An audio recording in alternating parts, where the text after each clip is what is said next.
என்னங்க, காட்சி இல்லாமல் வெறும் சத்தத்தை மட்டும் கேட்கறதுக்கு ரொம்ப கஷ்டமாக இருக்குல்ல?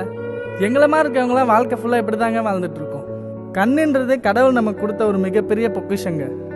அதை நாம் நல்ல விஷயங்களை பார்க்கறதுக்கு மட்டுமே பயன்படுத்தணும்.